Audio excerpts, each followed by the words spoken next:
आप अपने बैचलर्स के फाइनल ईयर में हैं, आप जो है अपनी मास्टर्स करना चाहते हैं अब, लेकिन आपको समझ नहीं आ रहा है कि कौन सा एंट्रेंस एग्जाम जो है सबसे बढ़िया रहेगा।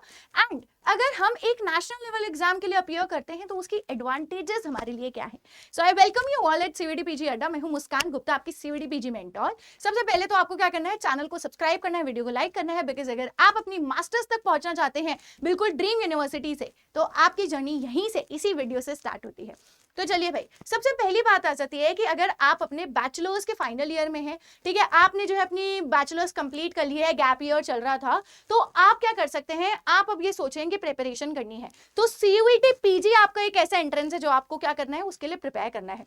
ये जो एंट्रेंस है थोड़ा इसके बारे में बता देती हूँ, फिर उसके बाद बताऊंगी कि कौन कौन दे सकता है। सो भाई, ये जो एंट्रेंस है आपका कौन कंडक्ट कराता है, एनटीए कंडक्ट कराती है। एंड इस पेपर के अंदर क्या होता है, आपने जिस भी सब्जेक्ट में बैचलर्स करी है, लेट्स से दैट आपने साइकोलॉजी में बैचलर्स करी है, पॉलिटिकल साइंस में करिए, अब आप आगे जाके मास्टर्स परस्यू करना चाहते हैं, ठीक है, तो आप इस सीयूईटी पीजी के लिए एलिजिबल हैं। यानी कि आप अगर अपने बीए के फाइनल ईयर में हैं, ठीक है, या फिर आपने कंप्लीट कर ली है, तो आप इस एग्जाम के लिए एलिजिबल हो जाते हैं। साथ ही साथ यहाँ पे आपको कोई भी एज लिमिट देखने को मिलेगी नहीं, तो आप जो है किसी भी एज के हो, चाहे बहुत टाइम हो गया था, तो भी आप इस एग्जाम के लिए अपीयर कर सकते हैं, ठीक है। इसके अंदर क्या होता है, आपके 75 क्वेश्चंस आपको देखने को मिलेंगे, साथ ही साथ +4 मिलेगा अगर आप करेक्ट करके आते हैं, -1 मिलेगा अगर आप गलत करके आते हैं, ठीक है। ये हो गया आपका कि किसको सीयूईटी पीजी देना चाहिए। देखिए, साथ में मैं आपको ये बोलूंगी कि आपको जो है हमेशा सबसे बड़ी ऑडेसिटी रखनी है, ठीक है, और सबसे बड़ी चीजें अपने लिए मांगनी है। तो always dream for big and always dream for top colleges like DU, test, JNU, BHU,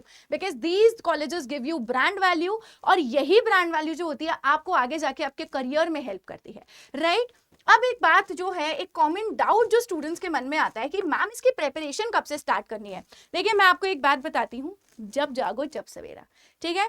जब आप जाग जाएंगे, जब आपको लगेगा कि ओ आज से प्रिपरेशन करनी है, तो वही आपका दिन है, इसी दिन से आप अपनी प्रिपरेशन जो है शुरू कर देंगे। बिकॉज हर सब्जेक्ट के अंदर क्या है, जो एग्जाम का जो लेवल है वो ऐसा बढ़ता जा रहा है, ठीक है। कहीं ना कहीं पिछले सालों में हमें देखने को मिला है कि 2022 से लेके कि हमारा जो पेपर था, कहीं ना कहीं एनटीए जो है इजी टू मॉडरेट पे खेल रहा था, लेकिन जो हमारे 2027-26 के जो पेपर्स रहे हैं उसमें हमें पता चल गया है कि ये जो लेवल है ये इजी टू मॉडरेट हो गए, मॉडरेट टू हार्ड की तरफ जा चुका है। तो आपके क्रोनोलॉजी क्वेश्चंस, एमएसक्यूज यानी multiple selective questions, statement based questions, ये बहुत ज्यादा आने लग गए हैं। तो आपको सब्जेक्ट की इन डेप्थ नॉलेज के लिए पढ़ना है, राइट। तो उसी अकॉर्डिंग आप अपनी प्रिपरेशन को जल्द से जल्द शुरू करेंगे। आइडियली आपको जो है 6 से 8 महीने जो है प्रिपरेशन के लिए लगेंगे, बिकॉज आखिरी के 15 दिन में से वीडियोस देख के कवर करने की कोशिश करोगे तो कुछ हाथ नहीं आएगा। तो अपनी प्रिपरेशन को अभी स्टार्ट कीजिए। एंड फिर भी आपको डाउट रहता है कि मैम हमें फिर भी डाउट्स हैं, प्रिपरेशन से रिलेटेड,